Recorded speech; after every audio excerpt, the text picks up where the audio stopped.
Welcome to the Game Garage. We're doing Board Royale. We're going to tell you whether you should buy, borrow, or if this is a complete bust, grab a coffee or a Pepsi or whatever you like to drink and join us as we discuss Board Royale.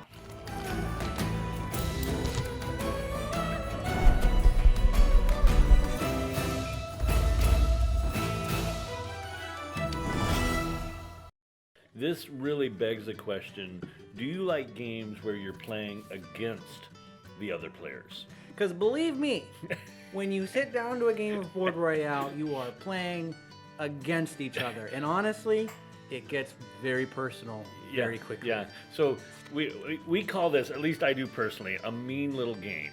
And I know that not everybody likes that kind of game, but you know how there are some games out there where you start playing them and everybody's playing their own game, and it's like whoever did best with what they're doing. Like there's nothing that you do that actually goes against. These are the anti-interaction games. These are the games you play when you don't want to talk to each other and you just want to do something puzzly. Right. Yeah. This puzzly, is not that tile game. lighting. Right. No. This is not that game. So, real quick, the overview is you're given a few cards at the very beginning that are all these cards that you can make stuff with. They're steel and apple and wood and all of that sort of stuff. And I can craft things. Right in front of me, there are 4 cards that I'm able to craft. So when it comes around to my turn, it's real simple. I'm either able to take 2 resources off of the top, which I can add it to my hand, or I can steal one from him, and then after that I decide if I want to make something. If I want to make something, it costs me. So let's say I'm going to make I want this ammo, so I'm going to pay steel, and now I get steel. That has to be put right up in front of me. We switch over a new card, and now it's Bodie's turn. And so if it's my turn, I've got 2 pieces of wood, 2 things of resource that will allow me to build this spiked club that he just turned over. Definitely want that. Throw those over there. I've now crafted myself a lovely spiked club, which now sits in front of me, and everybody knows how powerful I am. That's right. So back to me. I take 2 cards, and I'm like, okay, there's nothing I want to craft because I don't want to get too low right here. Because in Board Royale, your health is this. Yep. The moment I have nothing of this, you're dead. I'm dead. Like, really dead. Not just like partway kind of dead. This ain't Uno. You don't win if you have no cards. Like, there's no way for you to play anymore. The guy who killed you loots all your cards, takes your entire deck. Now, at the very beginning, when I looked at this, I'm like, there's no way that's a good mechanic there. Like, the one guy who kills you gets to take everything. But that's actually the engine that makes this game, I think, really fun. And what you don't realize is that Board Royale isn't just to take that game. It's a deceptively difficult engine builder, which is so odd. The engine of death is what I like to call it. And it's a bizarre game. And honestly, when I first played it, I hated it. And I couldn't figure it out. And it's because when you open up and you're like, oh, I got a spiked club. The first thing I do when I get a spiked club is I want to swing it at somebody. I want to do something to somebody. But this game does not work that way. It's not about attacking all the time. It's essentially a very kind game until the last 2 minutes. Yeah, until the last little bit of bedlam, unless the guy who tried to take it to the end didn't have enough power. Most of the times I've played this game, it has been just collect, craft. Whoa, look how powerful he is. Oh, look, see, because I have a bullet right now, but I don't have a gun. But if my opponent, he ends up with a gun, I end up with 3 bullets.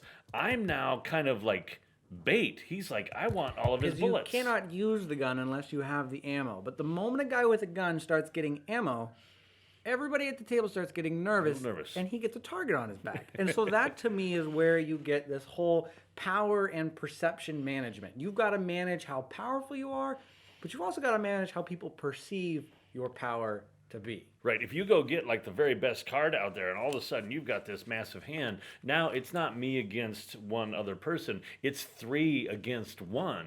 They're taking me out. And that self-leveling kind of flavor is what makes the social part of this game just run like crazy. And you and I were talking, we were trying to figure out, we usually try to tell you kind of what these games are similar to, and we couldn't figure out a game that this is similar to that we had played. But I just thought of it. I think the closest thing we can come up with is Lifeboat. If you've ever played Lifeboat, this is Lifeboat, but a lot faster and a On lot Board Game simpler. Geek number 12,000 something. Yeah, Lifeboat is Lifeboat. actually like some of our favorite games we've ever played. We'll explain that later Yeah, at that's a another review time. for another day. Go buy it. Whatever you're doing, stop. Go find it and buy it. It's worth it. But this game is that.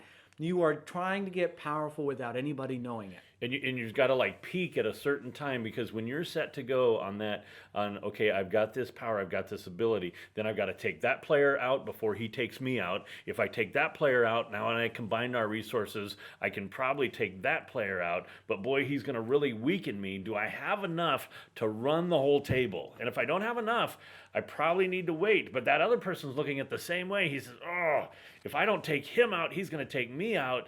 And it really has that tension right to the and end. that tension just builds and builds. And if you don't have the patience to just wait for the right moment, you're going to do terribly at this game. Right. You're going to do awfully. You have to have Because patience. you'll kill one player, and then And that's it. that's all you can do. You're going to lose. Yeah, they'll kill you. Because what happens is in that process of trying to kill someone, they're going to have reaction time. There's always a chance for them to react, and they're going to hurt you. And so if you may come out like, oh, I take all their stuff, but remember, your health isn't dependent on this. You could have this powerful set of all these different things lined up, but if you only have 3 cards left, that's 1 ammo and you're toast. They're going to take all those cards away in that one shot. Then you so just you died. have to manage how powerful you are and how much it takes to take somebody down and the next person and chain react that together. That's why I call it the engine of death. It's like you're making an engine with everybody's cards. Now, if I took him out first, that wouldn't work. But if I took you out first, then I could combine what you have with what he has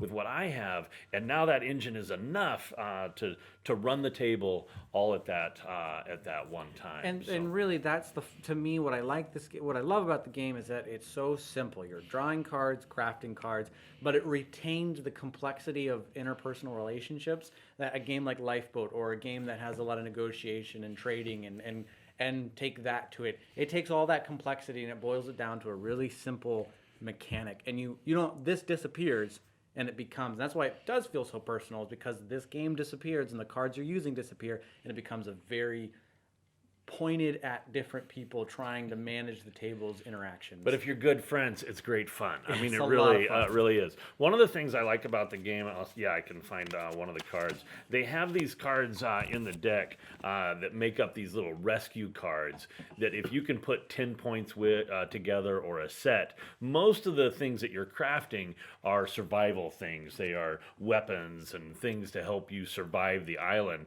But these are kind of like these rescue cards, which make it so that if I start getting those, a game that keeps going on longer because everybody's scared because they're so strong, eventually it's possible one guy can just score 10 points here and he just wins. He didn't have to beat everybody. He just got off the island. And so now you want some of those cards, but you don't want to be too strong because you become the target. But it's one of the ways you can win that's totally unlike beating everybody over the head. And one of the things we haven't mentioned yet is you have the ability to trade and lend. You can even lend weapons. You can say, hey, take this for a little bit so that you can go attack somebody. And there's all of that trading and bargaining that also adds another layer of difficulty and management. And can you trade rescue?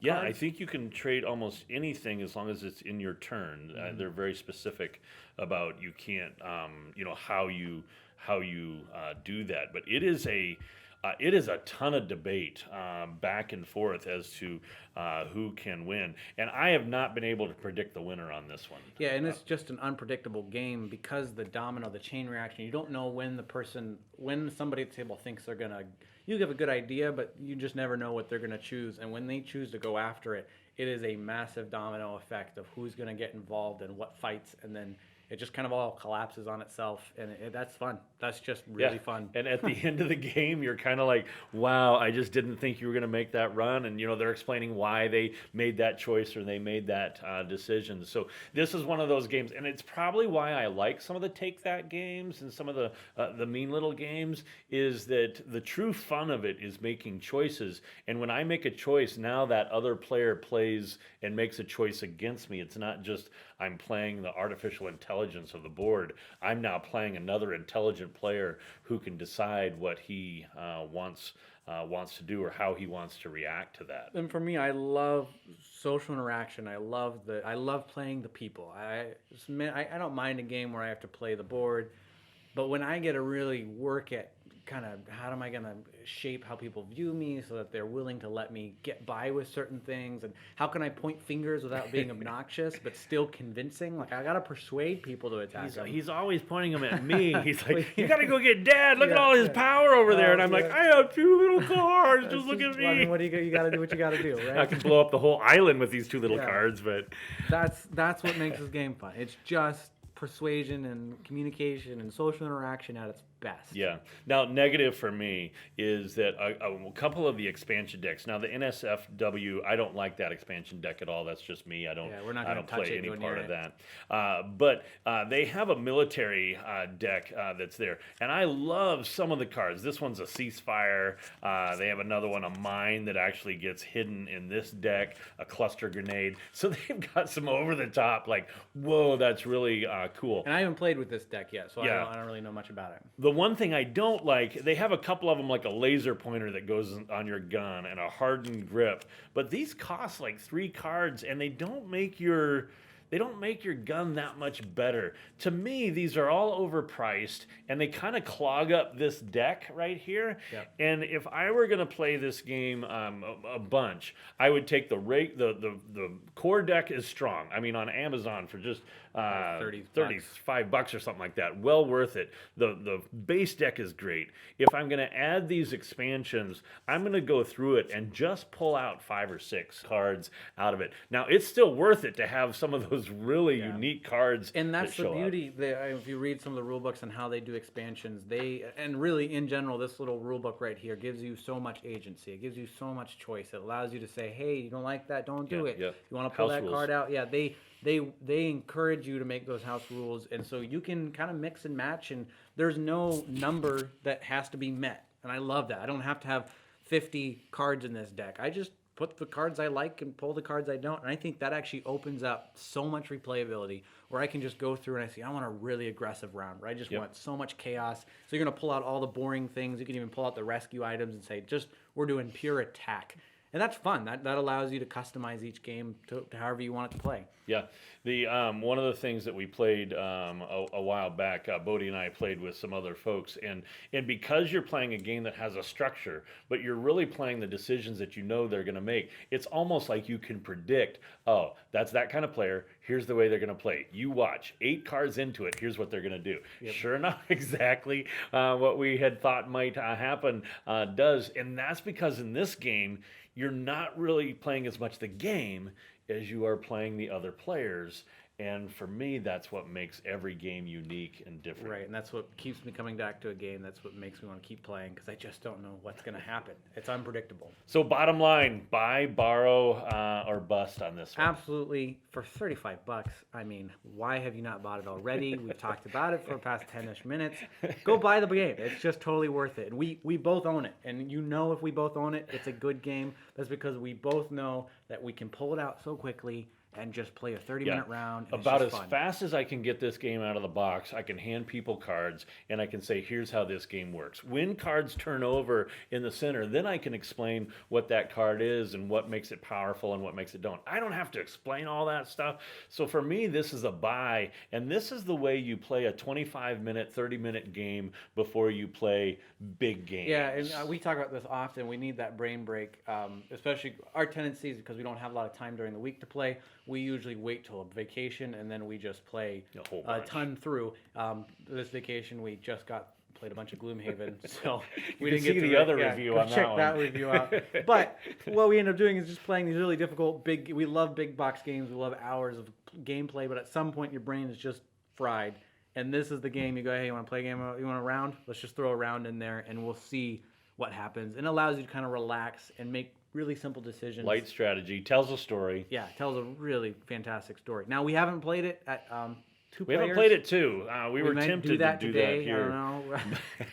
I don't know. I can't imagine how it plays well with 2, because I want added 3, 4, 5. It plays up to 6, right? Yeah, it plays up to 6, and when it gets to 6, it's a longer game. Yeah, It's definitely not a it's a 30-minute game. different type of game. With the more players it plays, the more that the rescue cards come into play, and the less that the beat up your friend or neighbor. But if you've got a game group of 3 or 4 people, and you often find yourself playing big games, and you want a little break in there, Yep. that's this. Or you're playing a game where you lost one for a few minutes, or you added one.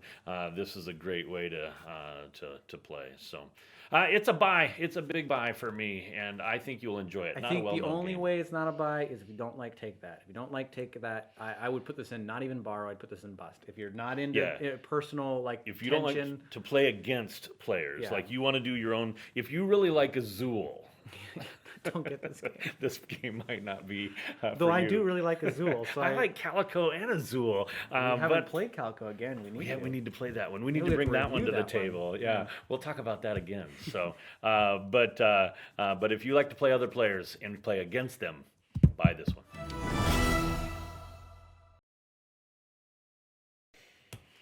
Those are nice. I think that was quicker, eh? Yeah, that was much quicker.